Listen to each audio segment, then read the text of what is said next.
Yasmin feels belittled by Amelia. He looked into Amelia's bright eyes. She wore the veil back all the time, and only showed a pair of eyes. These eyes made one think that she was a true beauty. Yasmin was so jealous that she wanted to poke Amelia's eyeballs. How could it be that in that filthy land of the countryside she could be a beautiful woman, she should be a despicable ugly girl?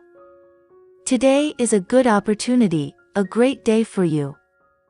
At this time, Mama Yulia and her husband, Zydny Wygięto, came with a group of distinguished guests. Yulia is Amelia's stepmother. When she was young, she was a popular actress in the entertainment industry. Now he has two beautiful daughters, like a beautiful young woman with a very charming charm. Yulia is not what she used to be, but she is very rich. Not only has she succeeded in snatching Zydny Wygięto from his first wife, she has succeeded in becoming the wife of the Wygięto family, and she has also used her devious ways to please many rich people and rich wives in a short time. In today's wedding, Yulia is very beautiful. Yulia even bought Amelia's wedding dress from a famous Milan designer. Everyone praised Yulia for her dedication and fashion sense. Amelia pretended not to know anything, only showing her embarrassment. He looked at the door expectantly. It's about time, but why hasn't the groom come to pick me up yet? As soon as that voice reached her stepmother's ears, Yulia's expression changed. Everyone looked at each other. Is he stupid? Doesn't the bride know that she is going to marry a dying man who can't do anything? This marriage was destined for her not to have a groom. Zydny Wygięto stepped forward, looking a little guilty inside. Amelia, today the groom is a bit unwell, so he won't come. So you have to go to the wedding venue yourself. Amelia complied, and quickly smiled obediently. Ow, okay, then I'll go. Amelia got into the luxury car alone without the slightest suspicion. The guests saw Amelia's beautiful reflection, and they all said that she was a flower from the countryside. When they saw her wearing a beautiful wedding dress, her slender figure was an indescribable beauty at that time. What's more, his obedient nature, which is unknown to everyone, sympathizes. Because of that, everyone looked towards Yulia to gossip about her. Isn't Amelia's stepmother very good on the front? But actually she is a selfish and evil stepmother for marrying her off to a disabled man for her stepdaughter. She wanted to use someone else's daughter to marry such a man, not her own. There were no people who came to the wedding who didn't talk about it, all whispered bad-mouthing Yulia. Yulia's image became ugly because of this marriage. The marriage was originally completely under his control, but Amelia immediately turned things around and embarrassed him. It seemed he underestimated Amelia. However, this is still the beginning.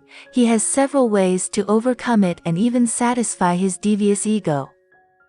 Amelia came to the green garden and entered the house. The house looked like new. There were no lights in the house, it was pitch black and the atmosphere was a bit chilly.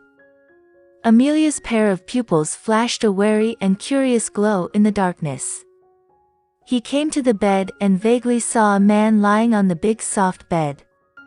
He is my husband, my future, and my destiny. Amelia reached out her hand to shake his hand. But in the next second, his slender little wrist was grasped by a few warm fingers, and the world seemed to turn around.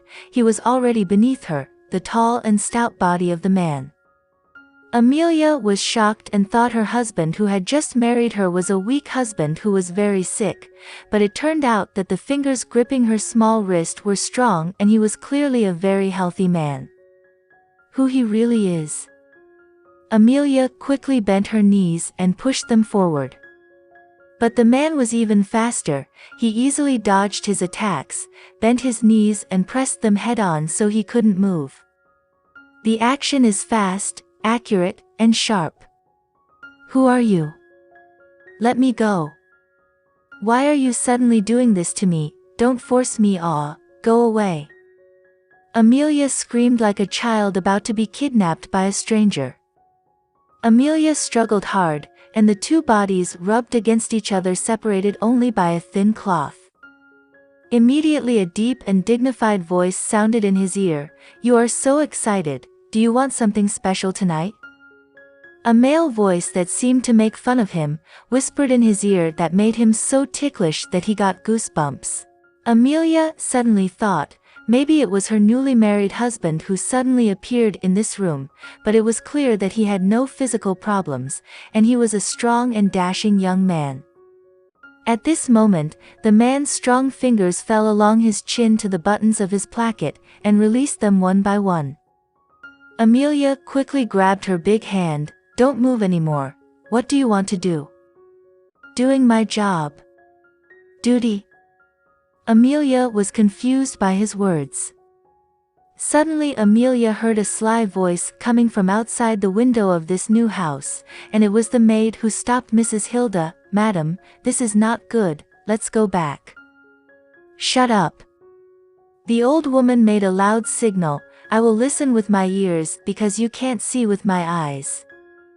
Mrs. Hilda clung to the window and eavesdropped. Amelia wanted to get up to see her, but the man who is now her husband Henry Mahendra pressed her shoulder with one hand and pushed her back. "Come on quickly."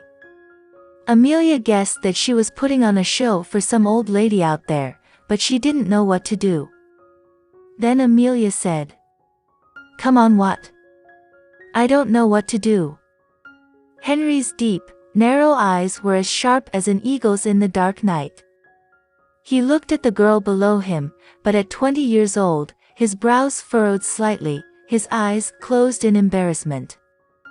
Henry's two large hands came close to his lap, and were pulled out. "What would you do?" Amelia only felt her skin cold, her slender arms in front of her heart making a cross. "Do not do it, or I will scream." Henry pursed his lips. "So when are you going to scream?" "Now." Amelia opened her eyes. "You shameless bastard." Henry placed his hand beside him, trapped him in his smooth arm, and then imitated some extreme moves. In such a dark room, the large bed creaked by her and filled the room with sounds she didn't want. Amelia was after all a girl, and her snow-white earlobes were pinging as if they were about to burn. "Keep yelling, or I'll get mad." "Right now," he made a low threat to her. Amelia was shaking. She didn't doubt her words at all, so she closed her eyes and shouted at her words. Mrs. Hilda outside put her hands together, very happy. "Great, my grandson is really great, isn't he? Who says he is incompetent? He will definitely have a child soon. May the ancestors bless me. I want to have great-grandchildren now, yay." Mrs. Hilda danced happily, and immediately left. She went to the ancestral hall to give thanks to her ancestors. Thank you all. Have a nice day. Don't forget to like, comment, share and subscribe, so that the admin is more enthusiastic to provide entertainment for all of you. See you in the next video.